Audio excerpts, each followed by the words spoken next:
Afternoon, Edward. Thank you for coming into the podcast. Appreciate you making the time and coming over to Gilman. How are you doing today? Good. I only am doing this so I could get out of a requirement this afternoon. What is happening over at Loyola right now? They're making a video to welcome incoming students, to convince them to come to Loyola. And so we have about 800 students out in the drizzle acting excited. What's happening right now in your classes over there? We're reading in 11th grade, or I'm reading, most of them are not, Born a Crime by Trevor Noah. Mm-hmm. They're not doing the reading generally.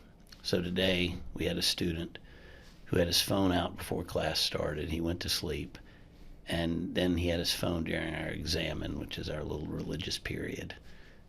Just happens to be at the end of this class. So I called him up after class. I took his phone. I said, look, I want you to go home and talk to your dad. Tell him what went on in class today and see me tomorrow. Tell me how that conversation goes. And then I'll decide whether I'm going to call your dad. And he goes, please, anything but this, anything but this. And I said, look, I've been telling you, you're too smart. You're not putting forth your best effort. And I have learned you're more scared of your father than you are of me. I'll do anything. I'll never take my phone out again. I said, well, let's see what happens tomorrow. Why don't you come by and see me? I said, but if you don't talk to him and I decide not to call him, then the next time I'm not going to give you this opportunity. I'm just going to call your dad. He goes, what do I have to do that might be wrong? I said, look at me the wrong way. So he is not happy. But so do you have a phone policy in your class? Do you make them put their phones away during class? Do you ever have issues with that? Yeah, like everybody else. So I don't let them take their Surfaces out until I say we're going to take them out. So they sit at their desk, we're in a circle, and they don't have technology out. Not because I do think technology is way overrated and overdone and all that sort of stuff, but it's the default mode. And I want them to get used to just not automatically opening a screen when they don't know what to do. And for like the first 2 weeks, they just kind of sit there and shake. And then they get used to it, and they come in, they have conversations. I don't know what they're talking about. They don't talk about English. They can talk about anything they want. But they get used to it. And so they don't get their computers out. And when they do, I say, why? I just look at them and say, why? And they look at me, and they have no idea what I'm talking about because they have the phone in their hand. They don't even realize it. So, it's like, I don't know, speeding on 83. You can sort of mitigate the damage, but you can't get everybody to go the speed limit. So It's not about, with teenagers, it's not about being authoritarian. That doesn't work. Mm-hmm. It's about let's work this out between us. And, it usually works out pretty well. Mm-hmm. So what are the courses that you're teaching? You've got the sports lit class. It's technically called Sports Lit and Culture. Have you always taught that, or is that something new that you've worked in? Well, it's my second year at Loyola. I taught something like it at St. Paul's years ago. And then I teach our 11th grade world literature class, which is college prep, which means standard English. So we're just looking at, other literature from other cultures. Mm-hmm. Can you talk a little bit about the experiential writing class? Because I thought that was really cool. So I taught this class at St. Paul's called Experiential Memoir, and we did two things every week. One was we had a subject matter, which would be, let's say, transportation, and I'd give them 9 or 10 things to choose from. They could go to the airport and just spend an hour at the airport. They could get on a bus line and just take it in one loop, and they could go to an intersection and watch for an hour and just see what happened in that hour. And so there was music, there was hanging out with family, there was cooking. There were these different categories each week, and then they would write about not necessarily their experience, but what their experience engendered or reminded them of. And then we would have a field trip every week, which sometimes would be tied into the theme, but sometimes not. And the field trips would be like we would go to Greenmount Cemetery for an hour, and they could just wander around. There were no rules, just you have an hour here, and then we go back and they write about it. I took them to the Towson Courthouse, and they had a half an hour in a specific courtroom. They didn't know that the judge was my friend. So we watched that, and then they had a half an hour just wandering around the courthouse. And then we went back 2 weeks later after they'd written about that, and I'd sent what they'd written to the judge, and then we had a conversation with her, and then they wrote about that. We made ice cream one time. I had a mother complain that kids didn't know how to sew. So I asked if she would come in and teach them how to sew. So she taught them how to stitch up a tear on something and put a button on. I don't know how to sew. I learned sorta. So there were these kind of things, and it was just fun. They would write about themselves. What teenager doesn't like to talk about himself? So I was the best class I've ever taught. So we would go on these field trips. I met the architect of Towson Town Center one day at Alonzo's just by happenstance, and I got to talking with him. And so a month later, the class met him at Towson Town Center, and he gave us a tour of why it's laid out the way it is. It's 3 different pieces of property that were bought. That was one thing. And then the other thing was it's all about feeling outside while you're inside. Mm-hmm. And he explained how he did that. And if you ever go in there, they have all those domed, sort of opaque lights, Mm-hmm. So, it's just things like that. I'd meet people. I took kids to AA meetings. I think I told you this story before. I took the kids to an AA meeting at Shepherd Pratt that was organized by one of my students' mothers. And one of the students afterwards stayed and talked to her. And then she called me to tell me that his father was an alcoholic and he was struggling with it. So I let him do the rest of his writing that year about his experiences with his dad. And then at the end of the year, they put together books of their writing. And so he then gave that book to his father, which didn't go well at first, but then they reconciled, and the father stopped drinking because of the son and what he wrote. So, there was some great moments. So I like the idea of the class. There's no real structure to the writing assignments. You're not giving them a grammar lesson or telling them exactly what to write. They're kind of just your theory on writing. I want to talk about this is just let them write a lot, and then the writing improves over the year if they're writing about things that they care about and things that are interesting. That is absolutely true. Goes against almost all I've ever been taught. Nobody coaches basketball by having a 6-week session on the rules of basketball, where you sit in the stands and you go over the rules. No, you learn to play basketball by watching and doing, and the ref or the coach blows a whistle and says, no, you have to dribble the ball, or you can only take one step, or when situations arise, you deal with them. But we teach by letting people do, and then once they're doing and they see the power in that, they're willing to listen to ideas about doing it better and what the rules might be and the rules that you need to know so you can break them and those kind of things. The hardest thing to do in writing is find your voice. Mm-hmm. And even most adults don't have a writing voice. So I think we don't do kids service or justice by telling them what to do because they're not allowed to ever find their voice. So that's what I hope that some of them will find. And, I tell them all the time that I think it's 98% of everything Hemingway wrote never got published. So this idea that they have to write perfectly every day is kind of a crazy notion to begin with. Even the greatest didn't write great every day.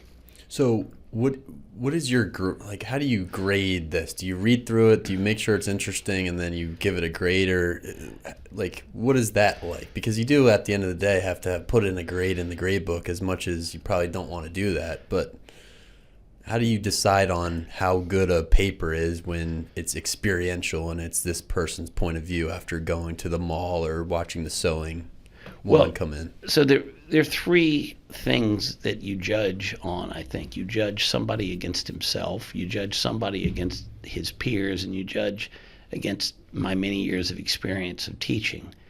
So you might be a great writer, but go half speed, and I know that because I've seen your great stuff and you're just slapping this down. It might be better than another kid's who's really, really trying. He could get a higher grade than you, and he should get a higher grade than you, because it's not about comparing you to him. It's about comparing yourself to yourself and what you're capable of. Secondly, I'm as I get older, much older, I think we set up this whole sort of structure of perfection. And most classes, you start at 100, and the first day you take a quiz and you get a 99 on it. You can never get 100. The best you can do is a 99.999 or whatever. I set my class up so that there are ways, if you're willing to work, to get over 100. I don't know who made 100 magical. I didn't. I'd like to see all my kids get over 100. I mean, I had a kid once bet me that he could get a 200 in a quarter, which means he'd have to write lots of journals. And I bet him, it wasn't a bet. If he did it, I'd give him a drink. If he didn't, he owed me nothing. It was a dare. But because we can't gamble with our kids. But, I pointed out to him that if we have a quiz and he gets 110 on the quiz and he's trying to get a 200, that actually drags him down.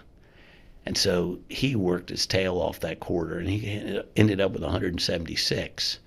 And he wrote and he wrote and he wrote.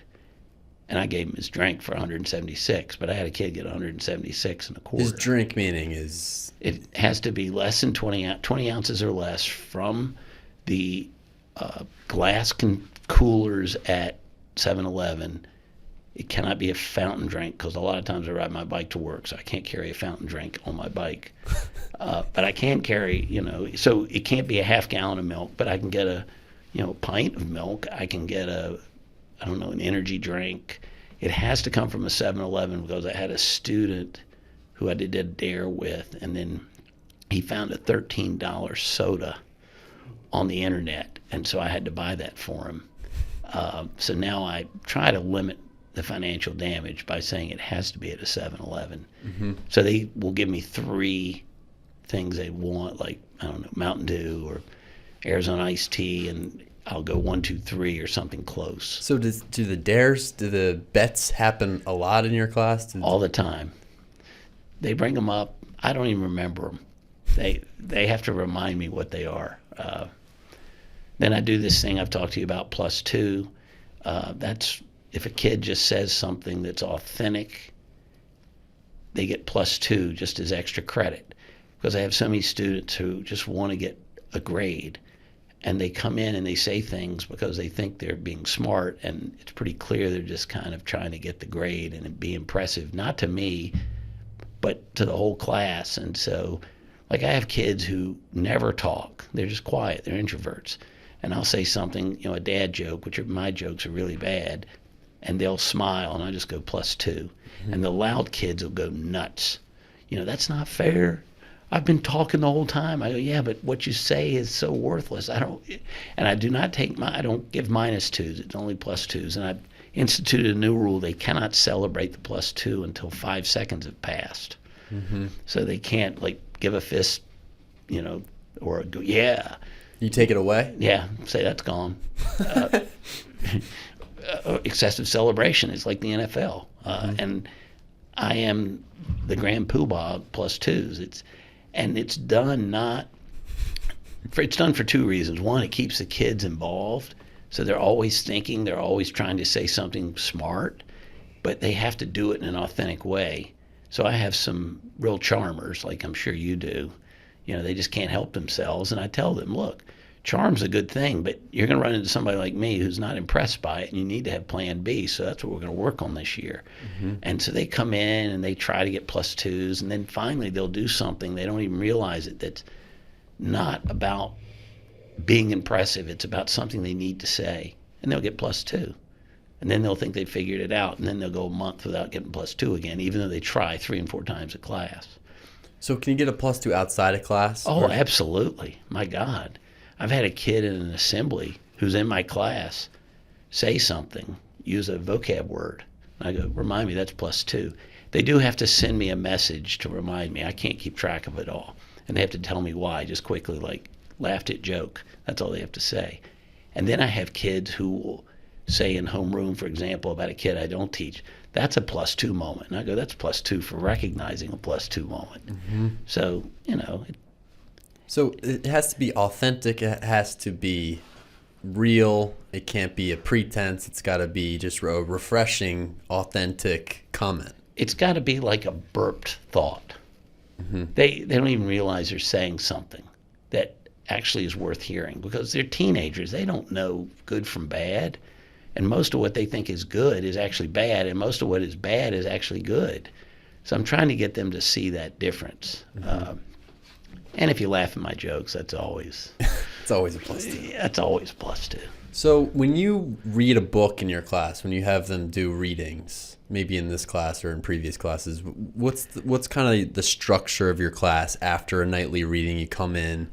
Is it a conversation led by the students? Is it something that you put on? Is it a writing assignment? What's kind of your go-to after a nightly reading?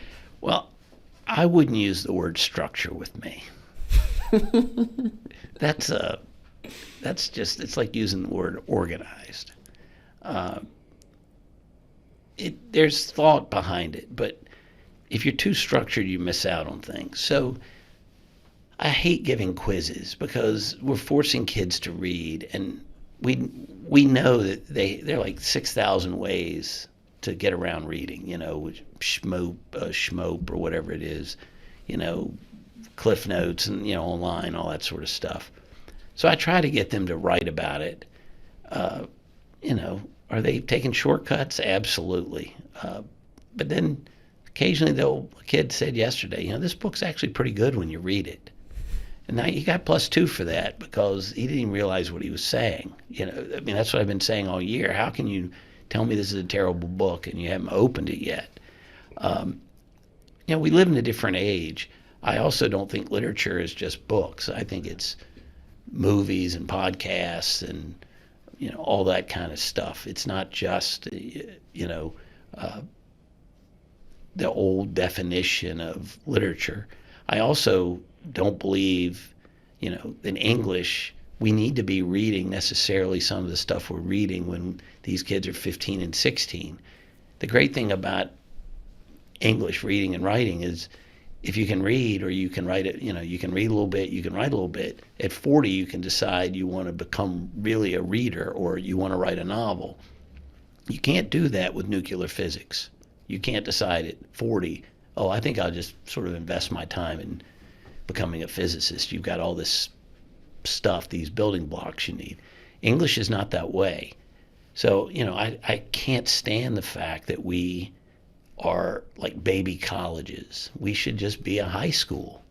And if we can get kids reading, particularly, in what I call the standard sections where they don't really like to read, if we can get them just reading and liking to read a little bit, we're well ahead of the game, as opposed to they need to know Mark Twain or Shakespeare or, whoever you throw out there. Yeah, if they want to read those things, I'm all for it. I've read them. I love them. But I was a reader. And the thing about readers is you can put anything in front of them and they'll read it in a day or two. And we say, we're a success. No, if I find a reader and I just keep them reading, I've just babysat. It's taking the non-readers and getting them to read a little bit more. Think about your lacrosse players. The ones who love the game, if you don't have voluntary practices, they're out there throwing against the wall every day. It's getting the ones who might be skeptical about it, who you get to love it. Those are the ones who you really changed. We had a head of school at Shady Side Academy named Bart Griffith on the podcast last week, and he used to work here. He actually hired me here, and he brought in as his book recommendation, Heaven is a Playground. Love it. Yeah. I've never read it. Incredible. But his whole message behind that, I think the reason that he brought it in was because of the value of play, quote unquote, and doing things for the enjoyment of it, for fun, where you kind of get most of the value out of something because you're having fun with it when you're doing it. And he was talking about reading in that way because, so much, as you're saying, is assigned to you. You've got to read this many pages. You've got to get this out of it. And it's hard to have fun or enjoy something when it's kind of being forced down your throat. And I'm going to say this: education. It would be better if it was one-on-one. If I met with you, I found out what your interests are. I gave you a book, that was tailored to you. But we've got 20, 25, 40, whatever we have in a classroom. And, we need something where we can maybe compare notes a little bit. But, the great thing about education is, and the bad thing about education is that we don't know what effect we're having on students at the time, most of the time. It's 10 years later that our effect takes effect when they're in a job or something, and they don't even realize where that came from. So, I'm from a business family, a textile family that actually makes textiles to this day. At the end of the day, my brother knows exactly what each machine did and what each employee produced that day. That's not what happens in education. It's a cumulative effect. We see it from, if you take Gilman from ninth grade, I'm just using the high school, where a kid is in ninth grade and where he is as a senior. And I put money that every one of those kids is better off in every sense of the word after 4 years. They're better writers, they're better readers, they're better thinkers. They're, when they do things they shouldn't do, they have some realization that they shouldn't do them. They're not perfect, nor are Loyola kids, but they have a sense of their place in the world in not just sort of a namby-pamby way, but what is expected, how you do it. And I think a lot of what we do in education today is 50 years out of date. I mean, handing stuff in on time, showing up for class on time is as important a skill as being able to write a sentence. I tell my students, you do 3 things and you'll automatically get a promotion. Show up on time for a job, smile while you're there, and do not ask to leave early unless the boss says, we don't really have a lot going on. If you want to go early, you can. But if you ask to leave early, you send a message to the boss you're not fully committed. You do those 3 things. 90% of Americans can't do those 3 things. Show up on time, smile, and stay to the end. It really... And my other thing about education is we complicate things which are already complicated. Learning is complicated. Let's simplify it. We're talking right now at Loyola about some sort of junior paper, and they want to put in all these rules and regulations and things they have to meet and benchmarks. And I'm like, my God, that just gives them a reason not to do it. I don't understand this. What do you mean by that? Just make it simple. And then the ones who love it will complicate it. For good complications. Mm-hmm. The ones who don't love it will meet the benchmarks, and then all the teachers will feel better about themselves because we got pretty good work out of them. Mm-hmm. Mm-hmm.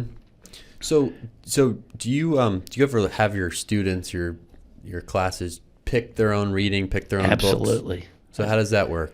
It's called ORP, Outside Reading Project. They pick their own book.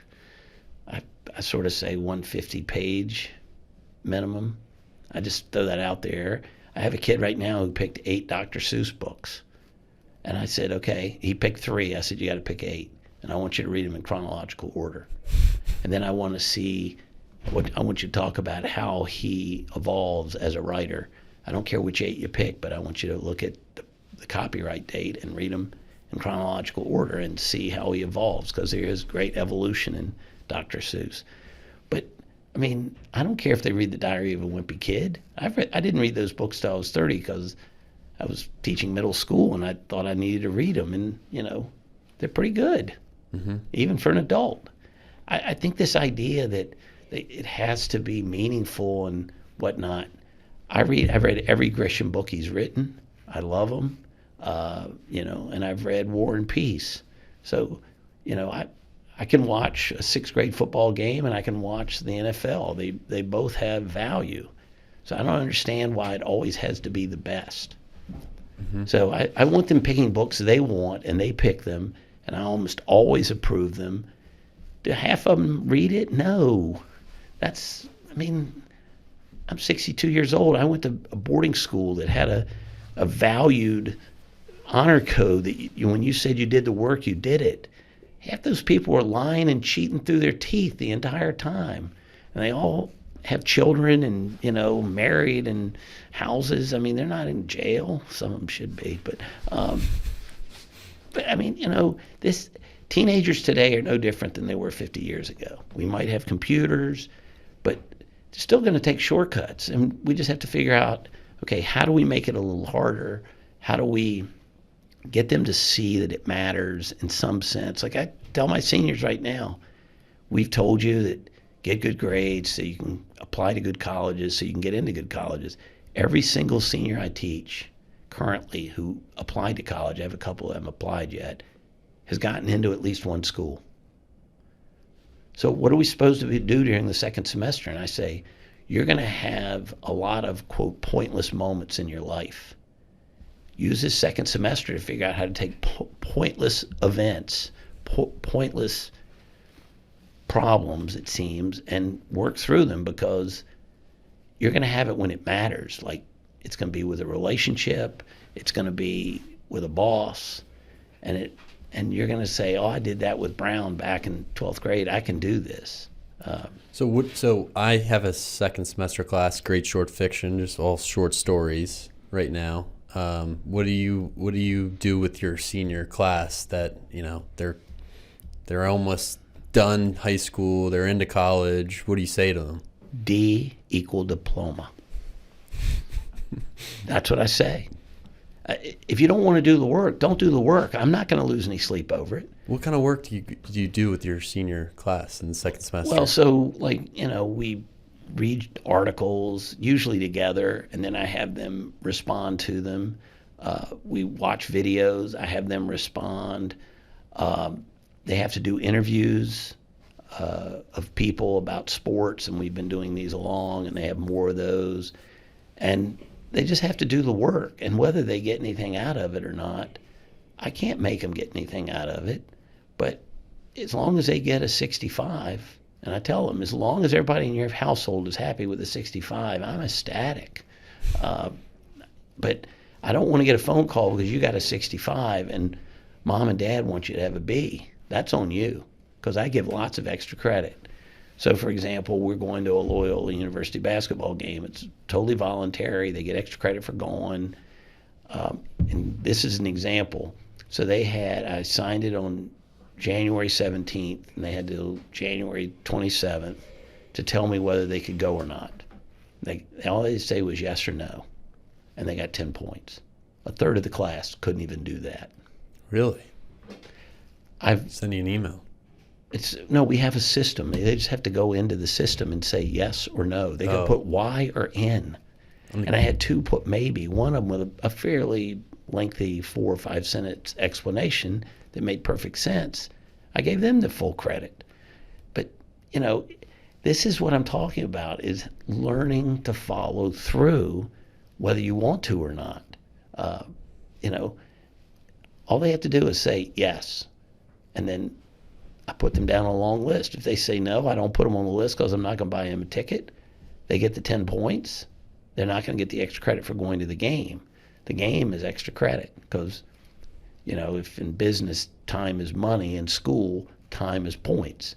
So a basketball game's 2 hours, so I'll give them, the equivalent of writing a paper. And we went to an Orioles game first semester. I had 30 kids go. We had a blast. Wow, that's a good turnout. We have 29 signed up for the basketball game so far. Really? Yeah. Who are they playing? Lafayette. It was a convenient day. That's the only reason I picked that day. They said on their midterms they wanted to do more stuff like that. We did World Cup pools where they had to predict the winners, and they got extra credit if they were the winners in the class. So we'll do March Madness. I'm doing just to make them think. And we watched some World Cup games. They all got into it. A lot of them said, I didn't even really care about soccer. Now I do. I mean, I have some people who truly care about soccer, but I have some who don't. The ones who care about it, they were watching the games anyway. Mm-hmm. Yeah, that's good. I like the sports lit class. It sounds like it's fun. I mean, I played sports and I play pickleball and tennis and everything, but I'm not as tuned in at all as some of the students here and as you are. I mean, But see, we talk about sports and how they reflect the life that we live. So I go off 3 times a week about refereeing and instant replay, and it's all part of this world we live in where we think computers make our lives perfect. They don't. They just make it different. But for every problem they solve, they create another one. So for every problem, in the NFL with instant replay, you might solve this problem, but then you got these games now going 4 hours long. I'm tired of hearing about the refs being the problem. I think you'd make everything strategic. You give the coaches X number of challenges, and when they run out of challenges, they can't challenge anymore. So then what we'd be talking about is why they challenged this play in the first quarter that didn't really matter, and they didn't have it in their back pocket late in the game. That's what they do with timeouts, isn't it? They save those things unless they're really, really desperate. In college basketball, you get 5, but if you don't use one of them in the first half, you lose it. So that they're always calling a timeout with 30 seconds left. They haven't called timeout in the first half because they're going to lose it anyway. Why not call a timeout? So I don't understand why we're not doing the same thing with challenges. And I don't know what the magic number is. Go hire, all those STEM people to figure that out. So do you spend time in the sports lit class on different sports, or do you focus on one sport, or how do you divide it? Is it just anything that you feel like? There's no structure. Do you talk about lacrosse in that class? Oh, yeah. Yeah? We talk about, I've pointed out to them how lacrosse, there won't be a face-off in 20 years. I don't even think it'll be 20 years. Okay, maybe, because there used to be a jump ball after every basket in basketball. And that gave too big an advantage to a team with a tall guy. And don't get me started on, lacrosse is a good example of this, but baseball has it, the specialization. I don't have a problem with the face-off if the ball has to go out of bounds before the face-off guy can be subbed out. But this winning the face-off, throwing it to another guy, and he comes up, steps in the box, steps out, they throw the ball around for a few minutes, seconds, until the face-off guy gets off the field and another guy comes on the field. No substitutions until the ball goes out of bounds. No subs on the fly.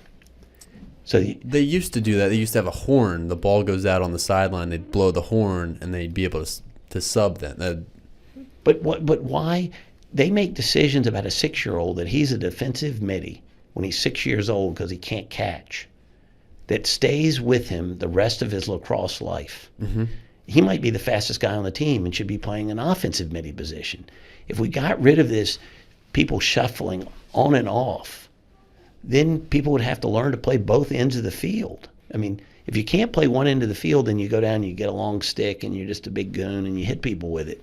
And then, or you go down, you play attack and you're all cool and you do all the dodging and, that stuff, chillaxing with the stick.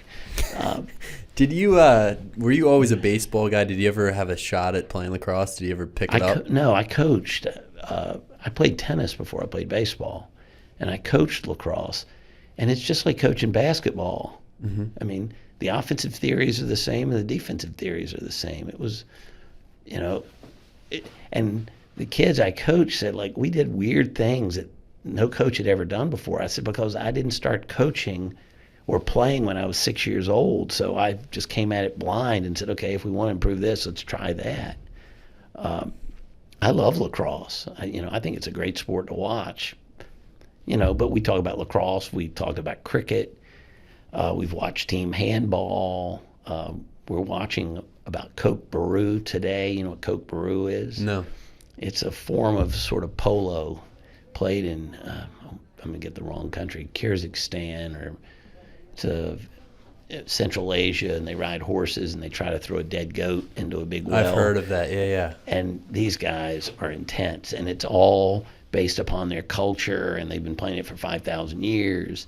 So, we look at it and go, it seems kind of silly, but for them, it's what they know. They love horses, they're herders, they're, cowboy types, and horses are in their blood. And so, it's kind of a polo, but instead of being polo for the rich people showing off my pony's better than yours, this is for the working class. And originally it was wolves because they would kill wolves when they were trying to protect their herds.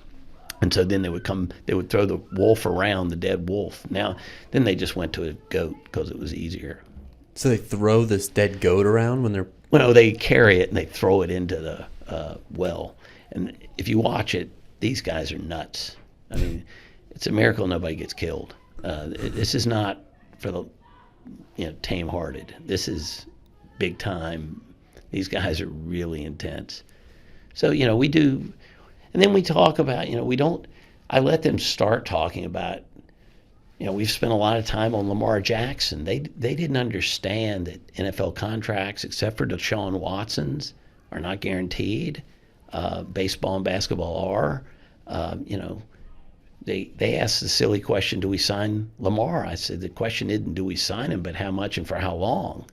I mean, if he says he'll play for $1 million a year for the next 10 years, I'm signing him 3 times a day. But he's not going to go for that deal. And so they're not allowed to just say they do a lot of this. I feel this. So I have this one kid who comes in and he says, why is Gary Payton in the NBA Hall of Fame, but Mookie Blaylock is not? Now, there's a kid who's thinking, and we look at their stats and we talk about it, or why Derrick Rose won't make them. We get in all these Hall of Fame arguments all the time in any sport. Is this guy a Hall of Famer? And, I tell them, okay, you got to decide what makes somebody great. And, these are good critical thinking skills. But just because I like somebody, they always say, well, I feel he's good. And I go, I feel like you should get an F, so I'm going to give you an F. How do you feel now? And they go, no, I've been doing all the work. I said, okay, so there's evidence against the F. So you can't just tell me, oh, I feel this guy should be our starting whatever. Or, the Greg Roman fiasco. His winning percentage was, for 10 years as an offensive coordinator is 73%. I went and looked it up. And John Harbaugh's is 57. I don't think firing, or they didn't fire him, he resigned. I'm sure they worked it out. But I don't think he's the problem. But they'll find that out next year, and they'll find another scapegoat. Yeah. So, there's always someone to blame when you're losing. That's fandom. Now, we talk about what makes a fan. We talk about that a lot because I think it influences a lot of what we do outside of sports. We talk about sports, and then we take it into the broader picture. Like I say, all you guys are going to be bosses someday. You're going to have to fire people, maybe. Why are you firing somebody? That's what you need to think about. Just because somebody's not perfect, don't fire them. And they're kind of looking at me like, but someday they'll be in a boss's position and they'll remember maybe this conversation. Or so what do you mean fandom? What do you talk about when you talk about fandom? The difference between emotion and empirical evidence. So I'm not against fandom. I tell them, you can hate Greg Roman. You can hate him all you want. And you can want to fire him. But it's like fantasy leagues, or it's like playing Monopoly. You're playing with somebody else's money. They always want to say, we need to sign this guy and that guy and this guy and that guy, whatever sport it is. And I'm like, it's not your money. Yeah, you should sign him. It's not my money either. Bisciotti, keep spending your own money. As long as I don't have to spend it, I'm great with it. But that's not how the world works. They complain about the food.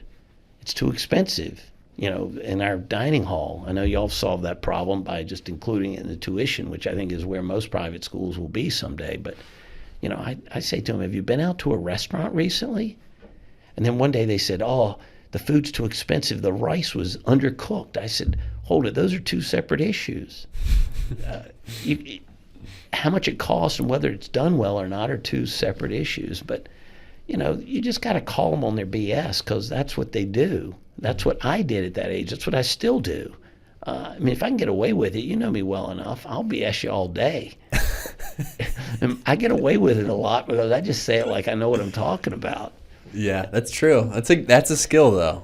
And I just tell them, look, you guys are pretty good at it, but you're messing with Babe Ruth, and I'm better. So you better do not bring a gun to a drone fight. We're going to modernize that knife to a gunfight. So I bet you at the end of the course, the fact that they're writing about things that they care about, especially in the sports lit class, right? Because I listen to Gilman guys talk about sports all day long. They're so passionate about it. They're so into it. The fact that they have to write about these issues that they actually care about, I feel like by the end of your course, they probably like writing a lot more than they did. Yeah. I don't think they ever really realize how much they're writing, because they're writing about things they want to write about most of the time. And I always tell them, if you don't like what I assign, go write about something. So I, like in their journals, it's supposed to be about sports. I give them some options, and then I say, pick a topic of your own choosing. And then some kid will write about, his girlfriend dumping him, which I don't take points off for that. It mattered to him, so he wrote about it. Most of them write about sports. Most of them hate when you don't give them a topic, but most of them hate when you give them a topic and they have to do that. Mm-hmm. So you try to straddle those two things. So here's some ideas, so you can't say you didn't know what to do, but if you don't like my ideas, come up with your own. Yeah. Seems reasonable to me. I just, in the publishing world, we don't expect the writer. He gets to send it in and have editors go over it, and they send it back, and you go back and forth. That's the way the world works. School should be more like the way the world works, which is, I don't mean collaborative. Yes, you can have kids collaborate, but, it's not just do this. A lot of my work is, if you do it, you get credit for it. I believe if you do work, you learn something. I keep telling them, you may be learning right now that this is the biggest waste of time class of all time, but that's an important lesson. You learn something. So I've been trying to incorporate a little bit, because I've always wanted my students to write more, because I feel like in the past that I've had them do analytical writing, and I've spent so much time grading and almost nitpicking and focusing on the grammar. But from talking to you, listening to you, I do believe that the more that you write, the better it is that you're going to become at writing.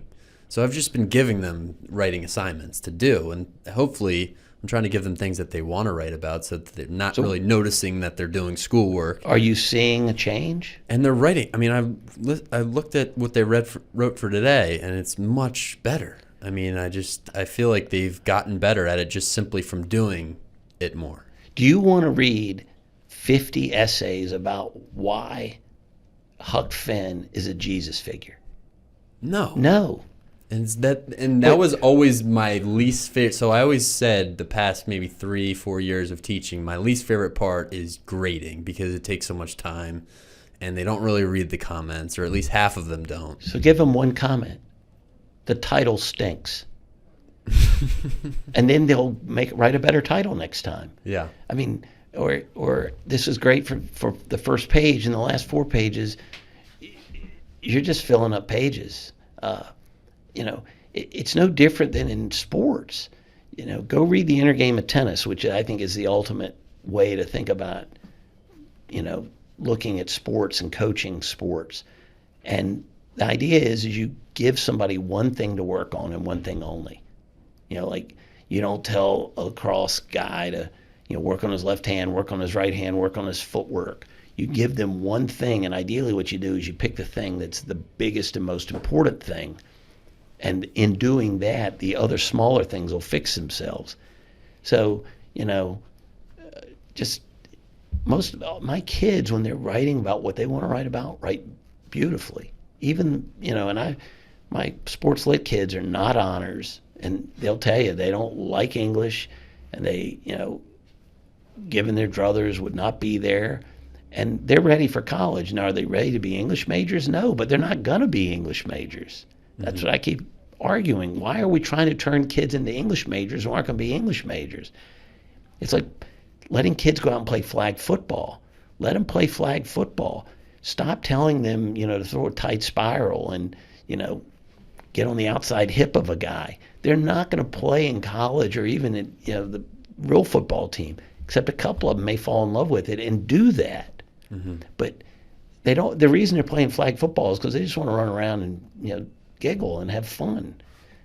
I think we forget why they're doing this. And I've been teaching for 38 years, and I'm my former students. They're divorced, and a few have committed suicide, and they're not perfect, but by and large, they get jobs. And these kids who you would go, there's no way that kid will be anywhere but still wearing a diaper at 40.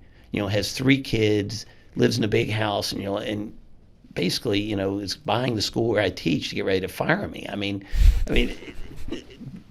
they grow up. I mean, we all grew up. We were horrible teenagers. I don't even need to. You probably weren't, but most of us were. And that's the way it's supposed to be. Mm-hmm. So when you were in high school, what were you like at boarding school? Were you really into English? Was that no? Were you a reader? Oh, I was a reader, and I took every history course but one that Episcopal offered.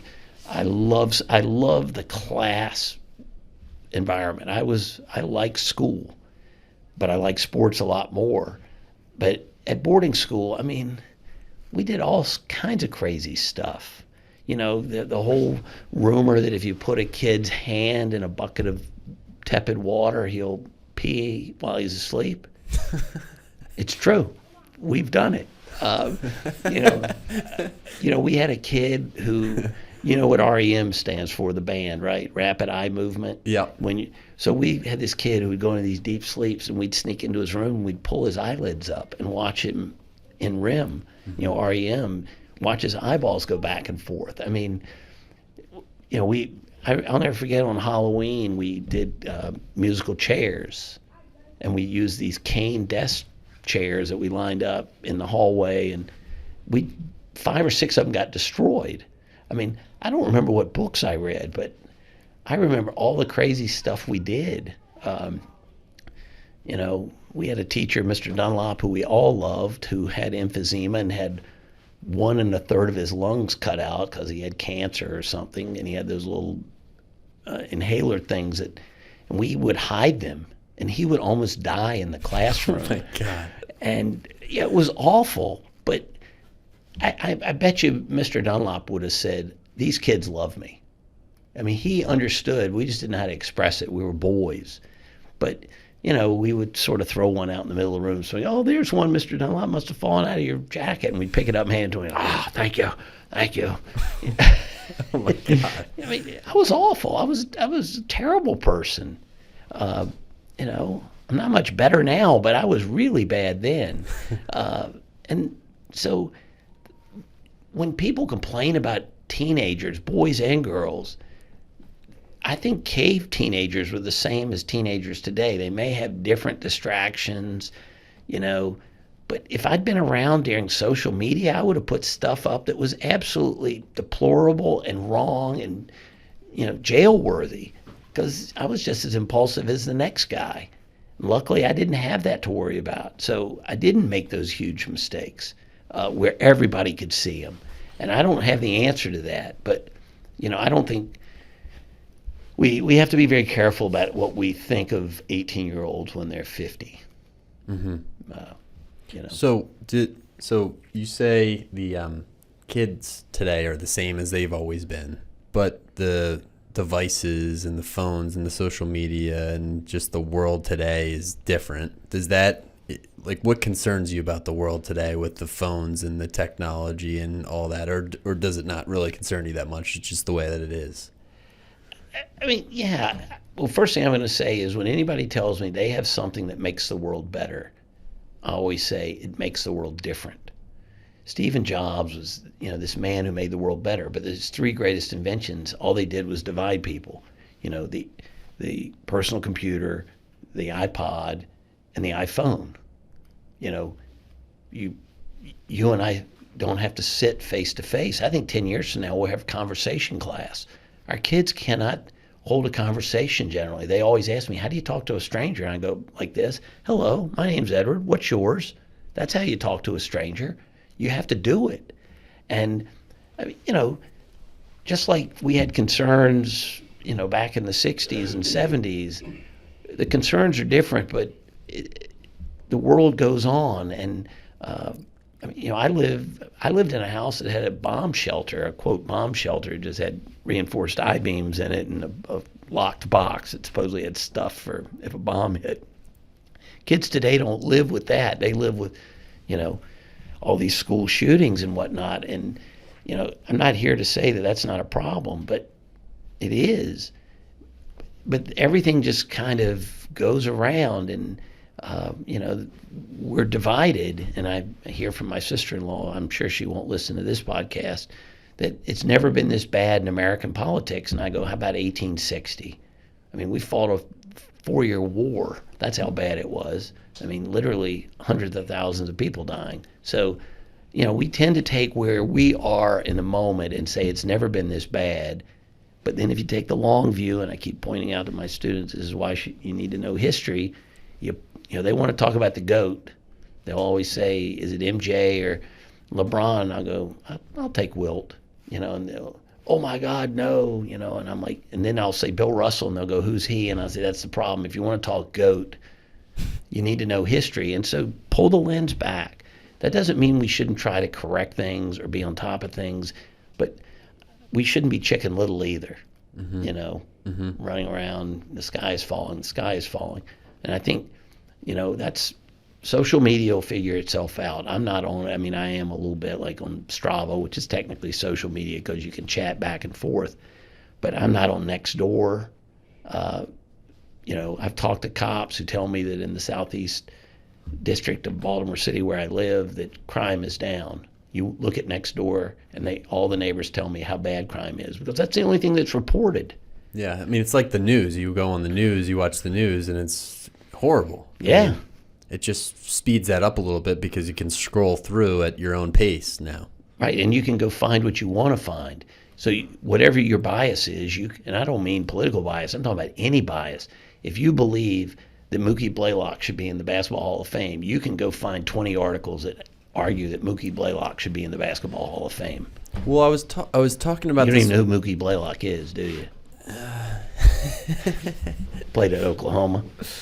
I was talking about this with my class a few months ago when the whole art exhibit protest was going on, when the people snuck into the art museum or brought paint And threw stuff on the paintings. Threw soup on the paintings. Remember that? And I was showing it, and I was talking about how a lot of social media now is, you have to get attention, you've got to have such a big shock factor that people are going to spread your information out there, because otherwise you're just in the marketplace for attention, and it's very hard. I mean, who's going to notice you on social media now unless it's something that's going to stop people in their tracks like that, if you're trying to get your point across. Well, I mean, I lived in San Francisco in the late 80s, you know, at the height of the AIDS epidemic, and ACT UP, you probably don't remember the group ACT UP, but they bungee jumped off the Golden Gate Bridge in protest of how AIDS victims were being treated and the lack of money and research going into it and blah, blah, blah. So I don't think political stunts, whatever you want to call them, are new. I mean, P.T. Barnum he was the best at this. I mean, you took a whole hucksterism class, or humbugs. I mean, we're a country of humbugs. So I don't think this is new. But I think if you want to stick around, you know, read right now about LeBron, and he's a great example. I mean, this guy would have been successful at whatever he did. It's not just he's a great basketball player, which he is, but just you read about him and his longevity and what he's doing. And Pat Riley had an article on ESPN last week about how Kareem is the greatest of all time, and a very convincing argument. You know, you can still disagree with it, but I mean, Pat Riley knows his stuff. And my point is that you don't stick around, you don't become a billion-dollar athlete, which LeBron is, by throwing paint on soup on a painting. Mm-hmm. There's authenticity. There is, hard work. There's all the things you need that we would expect. We've always expected of people to get ahead. I think I could take the shortcut and, be flamboyant. And I guess I'm flamboyant in my own way, but it doesn't seem to be flamboyant. It's because of who I am. I mean, my wife, you know her very well. She's always telling me, why are you yelling? Just because I'm getting all excited. And she goes, there's nobody here. Why are you screaming at the TV? I mean, I scream at the TV. I tell my students all the time, I treat you no differently than I treat everybody else, including my cats and my wife. It's not, and I just think that if you want to get a point across, you can make a quick point. But if you really want to change things, you've got to be in it for the long haul, and that has to be authenticity. It has to be a sense of truthfulness about you. And I had 3 people at Thanksgiving say, "Oh my God, you must be so patient to be a teacher." I'm anything but patient. And I don't claim to be patient. I'm a bit more patient today than I was 30 years ago, but I'm not patient, but I am authentic. And, I rarely get upset, but when I get upset with the kids, they know I'm upset. It's not an act. It's not like, and I also don't BS them. I don't tell them, "Oh, if you get a D in this class, wherever you got accepted or you're, matriculating to is going to rescind that." I've never heard of that happening. I've heard it happening for people committing crimes and doing immoral things, but unethical things like, pranking their friends in really horrible ways. But these colleges aren't going to take away an acceptance because a kid got a D or a C in the second quarter. Even Harvard wouldn't do that. Mm-hmm. But, here's the thing. The Harvard students, I had a student at St. Paul's who I coached tennis for 4 years. I don't think I ever taught him. And I told him second semester, his senior year, he was going to Duke. I told him his job was to get a B in a class. He'd never gotten a B in a class. And I said to him, there's going to come a day when you're going to get a B. And it's not because you did anything wrong, but you're going to be chasing somebody to be a significant other in your life, and you're not going to be the chosen one. Not because you're a bad person, but because somebody's just better, according to the person you're chasing. That's going to be the equivalent of a B. And he goes, how do you get a B? I said, set a timer, work 20 minutes a night on each of your assignments, and when you've done 20 minutes, stop. I said, because you need to learn how to get a B. And I don't mean a B in a class. Yeah. And he would come about once a week. I go, how's that B going? He goes, not well, And his mother agreed with me. She thought he was a nut. How do you get Braden to relax? I said, I'm trying to work on it, but it's not going well. I mean, so I think, and I tell we've already talked about it today. Second semester is a time to work on things, to try out things. Maybe it is a time to try. I mean, if you haven't done a whole lot of work for 3.5 years, how about making this a time when you work hard? I don't know. Yeah, do something new. Do something new. Try something. Well, I like so we have I guess it's a 2-3 week internship program. I'm sure you guys have something similar to that where we don't. I did in high school too, where you go with someone and you're just a shadow for their internship program. And I am an advisor for that, so I have students coming up to me and asking me what should they do, and I think that's a good time to try things out too. Like, you maybe don't want to do a 2 to 3 week internship about something that you might probably do in the future. Maybe try something totally different off the beaten track that go hike the Appalachian Trail. Yeah, do something random, do something different. But where do most of these kids go and do? They go to financial services companies. I mean, here's your chance to do something really different. Nothing is riding on it. But all they think about is, I had a student today say, but we're supposed to get good grades so we can go to a good college so we can get a good job.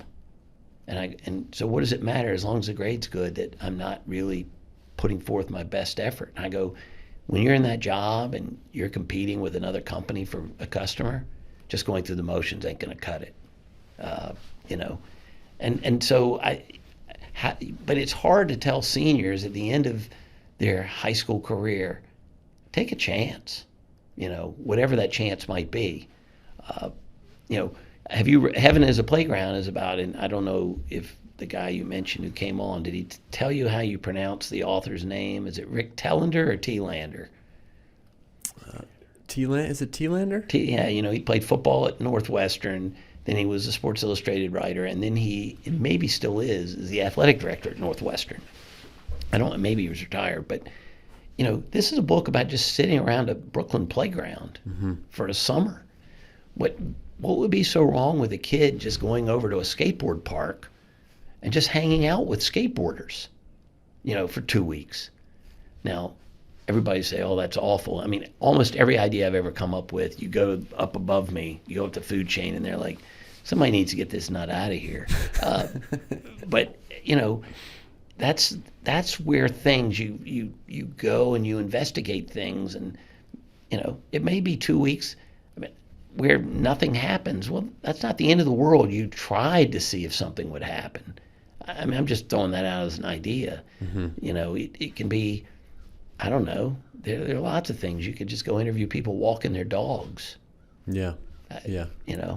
Well, I think it's a good message, and this is what Bart was talking about with that book recommendation is, like, if you think about youth sports, for example, is so regimented, so structured, and I'm just really thinking about lacrosse because that's all I know, but it's so structured now, and it's over the top, and you've got practice every night from 6 to 7:30.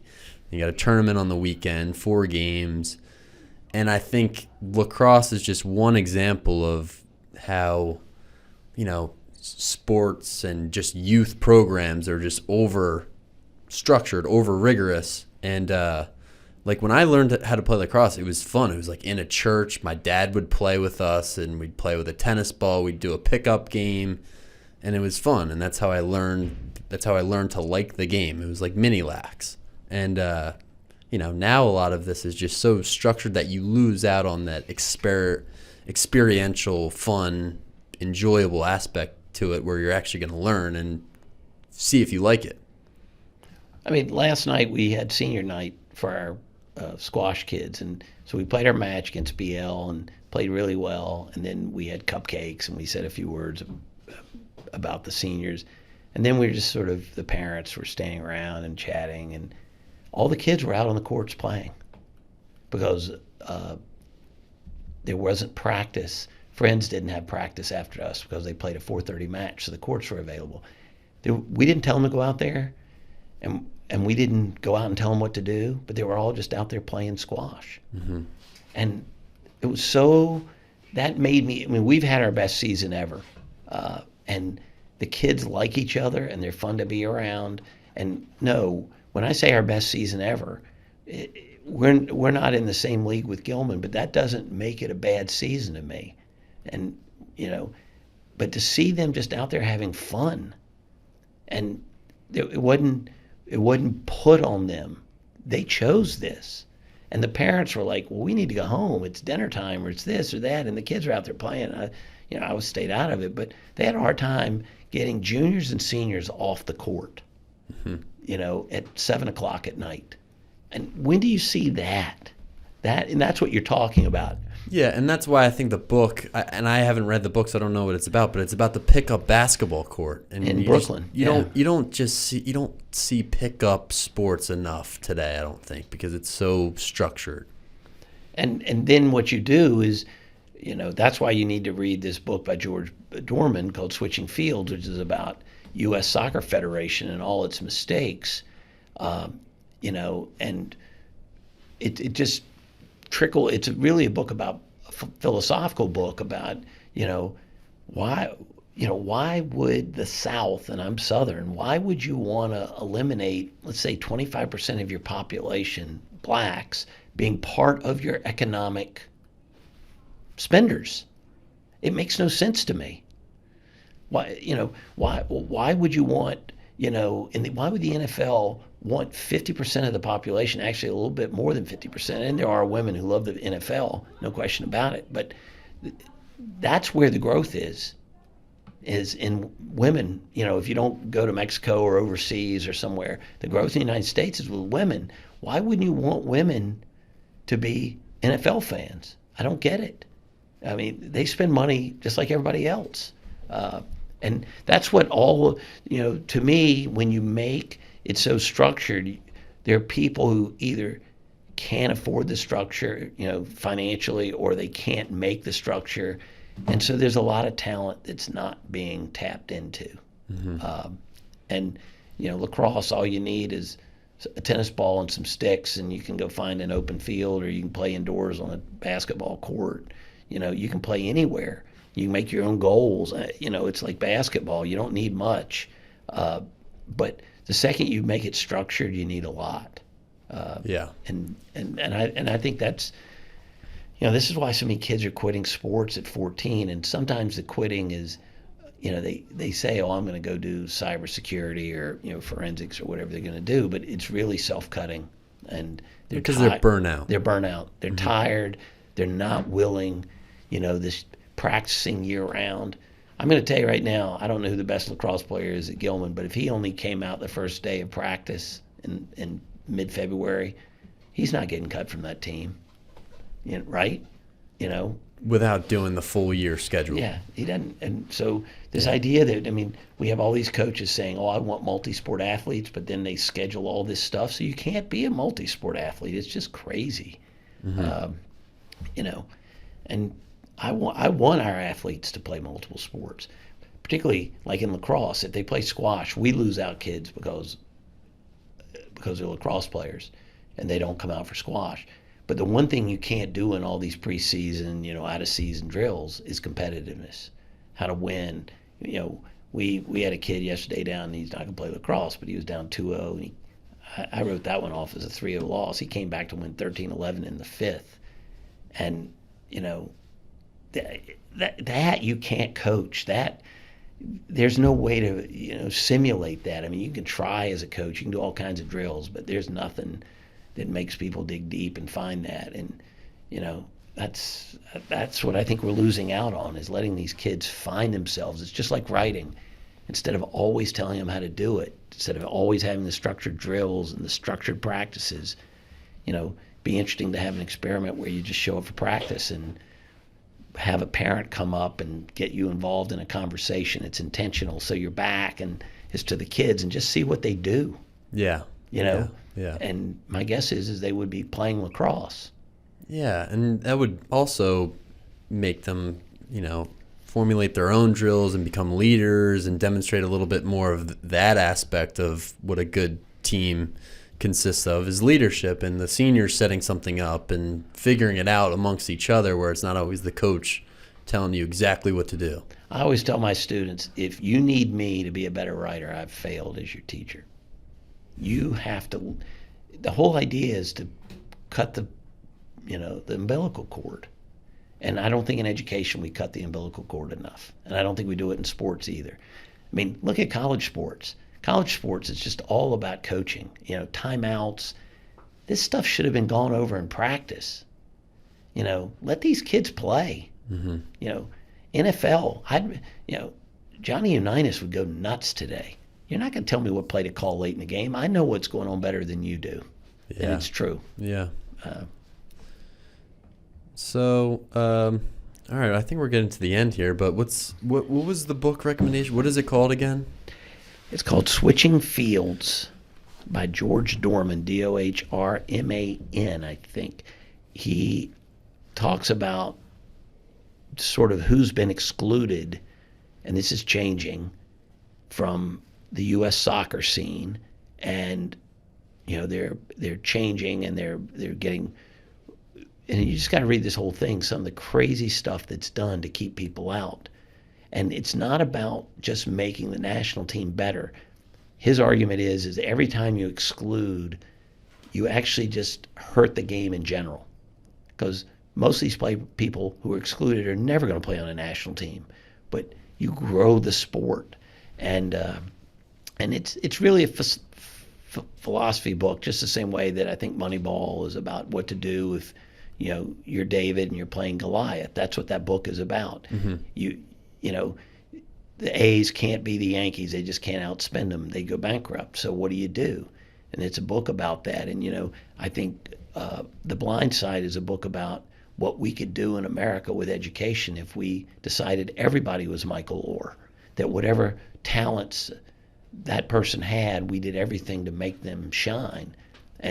But we only do that with people who we say has some contributing value, in this case being a left tackle, because of his size and his quickness and his speed. But it really is about, if you read that book and just say, okay, this kid's not well educated as a differentiated from being smart, education, and we're going to educate him, and we're going to throw all this money at him. Why can't we do that with a lot of other people? Mm-hmm. You know, so, you know, I look at the world and say, okay, if we're doing something and it's not working, let's just try something else. Failure, I mean, I didn't make this quote up, but, you know,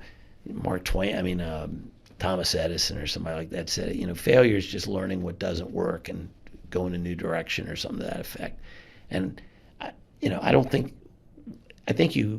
there are failures. I'm not going to be here and be naive, but I think we put too much on it's like a step-by-step process and everything has to go perfectly and you get to the goal. No, it's a zigzag, it's falling off a cliff, it's climbing back up, and you just make sure the cliff doesn't kill you, you know, it's type thing, and that's a metaphor, not a real thing. And I just think we have to think differently. I mean, we have too much mental illness in this country. We have too much mental illness in all these elite private schools, Gilman, St. Paul's, Loyola, and a lot of this is stress that can be alleviated, and it's not going to hurt the kids to alleviate some of that stress. It's actually going to help them. Yeah. You know, I could go on and on. Love it. Well, you, I think podcast is your format. Have you ever done a podcast before? Or is this the first one? Every day I walk into class without the microphone and I podcast. I'm just an actor, and I have I have 5 performances a day, and they can't leave. They're required to be there. They don't have You to have pay. 5 a day, 5 Well, classes a day? 5, and some days we go 4 out of 5 days a week. So only one day I have 5, and one day I have 3, and 3 days I have 4. But, I mean, it's just, you know, I have a proscenium, it's my desk, and, you know, it's, you know, this is what it's all about. I think about things. I like to share my opinions. I like to talk. I'm Southern. Yeah. Well, you're perfect for the podcast. Thank you for coming in, Edward. Thank you for having me. Yeah, it was a lot of fun. Cesare, thank you. Thank you. And we'll see you on the pickleball court. Well, no, we'll see you in an hour. Yeah, we'll see you in an hour.